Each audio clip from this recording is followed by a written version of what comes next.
What's up YouTube? Gab Bueno, welcome back to my channel. Sa video ito, papakita ko yung aking budget work from home setup.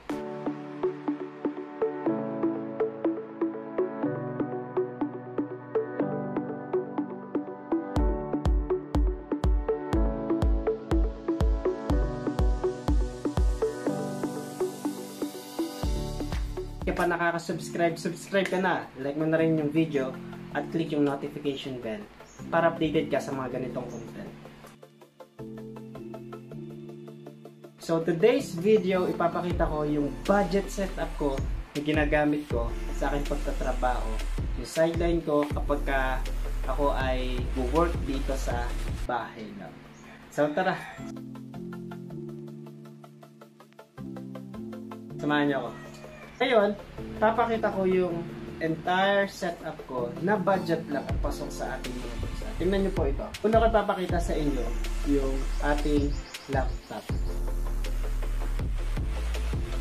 So yung laptop na to, second hand lang. Second hand lang po siya. So Dell i5 4GB RAM tapos 2.4 GHz. Yun ang pagkakatanda ko sa specs niya. Sa ngayon, laki na ng tulong niya sa akin. 3 years na rin na pag home office ko, naging malaking bagay siya. Price niya, hindi ko expected. Para sa akin, sa pagkilatis ko sa kanya, nasa 18,000 pa siya. Nakarating siya sa akin. Pero ibinigay lang sa akin ng 5,000. So yung mga kakilala sa church, tapos in-offer sa akin, hulugan pa kaya sobrang sulit. So tinake ko na siya. Salamat nga pala kay Kuya Buds Dorlones. Buhay ka. So laking tulong po nung inyong inalok na laptop at hanggang ngayon gamit na gamit ko siya. Ang nga lang malfunction about sa keyboard, pero good pa rin yung kanyang processor. Smooth pa rin kahit nung ako ay ESL tutor pala.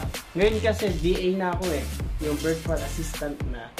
At hindi na ako nagtuturo, pero meron pa rin ako kahit pa paanong pinagkakakitaan sa sideline ko dito sa bahay. So, itong laptop, sobrang laking bagay. Kung gusto mong mag-umpisa, work from home, laptop ang unang ipundar natin, or PC. Naabot kaya lang, tapos yung talagang gagamit natin. So, syempre kasama yung wifi doon. So, sa ESL kasi ang lalaki ng mga application online. Kaya bibigay yung mga hindi ganun kaganda ang specs. Pero ito, hindi ako napahiya. So, sa buong entire ESL na pagtuturo ko, naging maganda talaga yung binigay niya sa akin. So, ngayon, VA na ako, mas lalong okay kasi talagang type lang. Tapos, mga bagay na gagawin sa online. Hindi katulad ng ESL na maraming application talaga. Ito, puro website lang. Kayang-kaya talaga niya. So, laptop, Dell i5 4GB RAM, yung specs niya, at naging sulit siya sa akin.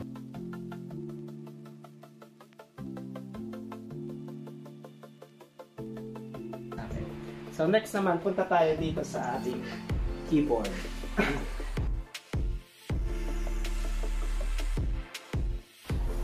Tingnan nyo. Xiaomi wireless combo with mouse na rin po ito. Meron po akong in-upload na review. Sabay nito yung paggawa ko ng home office, yung pagkabili ko dito. So silipin nyo po yung aking home office. Tingnan nyo po doon yung pagkakasunod-sunod kung paano ko sila nagawa, na-purchase, in-unbox. Tapos meron akong bukod na review. Slight lang, gabi ko lang ginawa. Pero sana makatulong sa inyo. At kung saan ko nabili itong Xiaomi. Hanggang ngayon, maayos siya. Tapos, yun nga, di battery, okay. And then, pagdating naman dito sa setup natin na to, wireless siya. Mas maganda kasi, mas minimal. Diba? Minimalist nga yung tawagin. Okay siya, hindi madumi tingnan. So, kung nagustuhan nyo yung ganitong setup, palike naman ako, tapos pa-comment na rin ako. Ang ganda niya, di ba? Para sa akin na. Tapos, heavy duty. Tapos, di battery, makakapagpalit ka. So, ito pa isa. Sa buong SL ko, or pag online tutor, minsan, nawalan siya ng battery. Ngayon, kailangan ko ng palitan. Kaso, mabilisan yung transition. Hindi pwedeng tumayo ka kapag ka nagtuturo kami sa online. So, meron po akong backup dyan. Itong ergonomic mouse. Ang ganda po nito. May review rin po ito doon sa home office na ginawa ko at saka sa Xiaomi pag-review ko ng keyboard. Kasama po siya.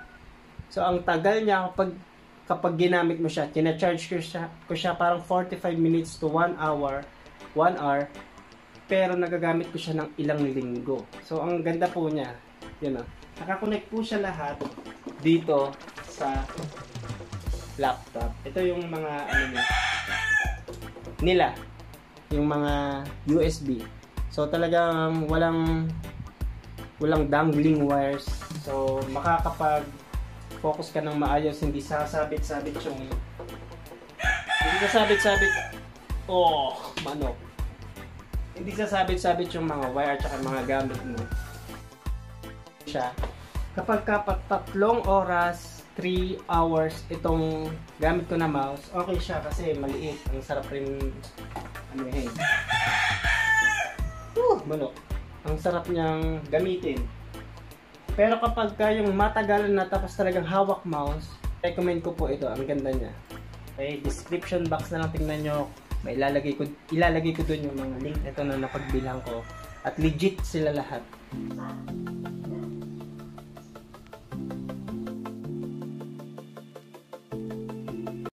Punta tayo dito sa headset na to. Napakamura lang niya.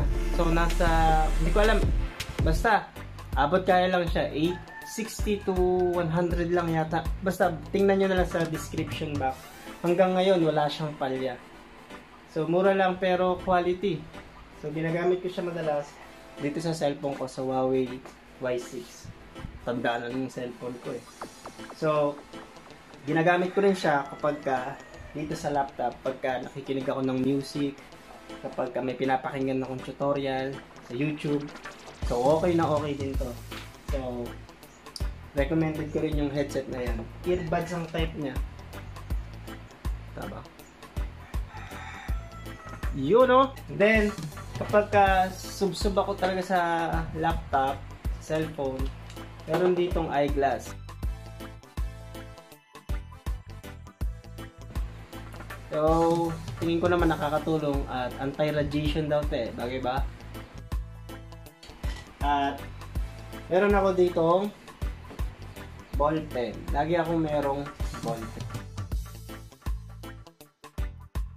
Okay, ito ay 0.5 na pentel. Taba. Whoop! Yun o. Okay, mabibili nyo rin siya sa online pero sa physical store siya binibili dito sa pinakamalapit na mall sa amin.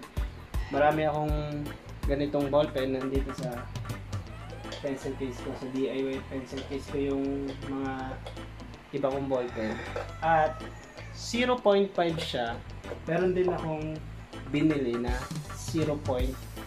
Ibang brand pero Sarasa kung tawagin. Okay na okay siya para sa akin. 0.5, 0.3. Napakaselan ko pagdating sa pagsusulat kasi as a pastor, as a minister, gusto ko nababasa ko yung mga sinusulat ko at saka gina-jot down ko. Pagdating naman sa pag-jot down, meron tayong dito, ito. Dalawang parang maliit lang na notebook. So sa online ko rin siya nabili. Talagang mapapabili pa ako nito. Ang dami kong nagagamit na ganito. At napag gagamitan, na ilalagay na input. Isa. Yung black, ito po yung kada aalis ako, nasa bulsa ko, nasa bag ko. Itong white, ito po yung mga passwords, emails. Yan. Yung black naman, ito yung mga kinukuhanan ko ng mga quotes kapag may naisip ako. So, kita nyo ba? Pakita ko na lang. Yung mga ganyan. Tapos, yung mga ganyan po. Okay? Kuha nyo ba? Ayan. O, ganyan. Tapos, pagka may kailangan akong i-input, nandito lang yung mga kailangan ko. Sa trabaho, sa ministry. So, dito lang siya. So, yun nga, yung cellphone ko na napakatanda, pero good pa rin. Hopefully, makapagpalit na ako. So, pero okay pa rin siya. Gagamit ko siya. 3 years na rin yata ito. Ito ay DIY lang. Itong monitor stand, yung laptop na pinagpapatungan ko. Sa home office, silipin nyo, yung mga brief na pinakita kong clip na nakuha na ko bago ko siya mabuo. Ang kagandahan na ito, may bulsa sa ilalim na may ilalagay ko yung keyboard at mouse. So, ito naman din yung aking desk. DIY lang din po ito. So, Marine shoot, hindi ko pa lang magkaka-pronounce. Pina-welding ko lang din itong frame. So, naging tipid po yun. Tapos, mas nakuha ko yung gusto kong size. Nakasya dito sa buong home office ko. Na hindi bulky, hindi rin naman ganun kaliit. Lahat nung naandito po sa aking table, sila po madalas yung nagagamit ko. So, ito yung pencil case ko rin. DIY po yan. Igaganyan. Gaganon. So, DIY po ito. Ngayon, lagi po akong mayroong ganito. Halaman. Either cactus, ito. So, mas gusto ko kung may halaman sa desk ko pagka nag-work ako. Kaya rin ba ganon? Desk. Ito po. Mat desk pa tawag dito. So, malaking tulong po ito kasi kapag ka ikaw ay oras nang nakaupo at nagpo-computer, keyboard, mouse, mahapdi po dito. Mahapdi, sobra. So, alam po yan ng mga work from home. So, nagagalaw ko siya kapag gusto ko siyang ganon. Pag nilipat ko po ng mas mabilisang ganyan, meron pa akong time para mag-sulat. And then, yun yung kagandahan po nito. Hindi po, may mga makapit na ganito, pero mas prefer ko sa sarili ko, personal, yung ganito. Natatanggal. Kagandahan nito, yung pagka gusto ko nang alisin, mabilis lang. Ilalagay ko lang ito. Dito. Mouse ko. Dito. Tapos, tanggalin ko na. Ganun lang. Link sa description box. Ilagay ko na lang rin ito. Malaki po ito, kinat ko lang. Yung iba, ginawa ko pang poster. So, gusto ko po yung ganitong kulay eh. At, I hope sa video ito nakatulong at naka-inspire ako ng mga work from home. So, marami na rin po akong napundar sa tulong ng Diyos tapos na binigay niya. Tapos sa trabaho na binigay sa atin. Kahit side lang siya, nakakatulong po siya sa mga bills, sa church, sa personal. So, okay po siya. So, may tanong po kayo about sa ating budget work from home setup.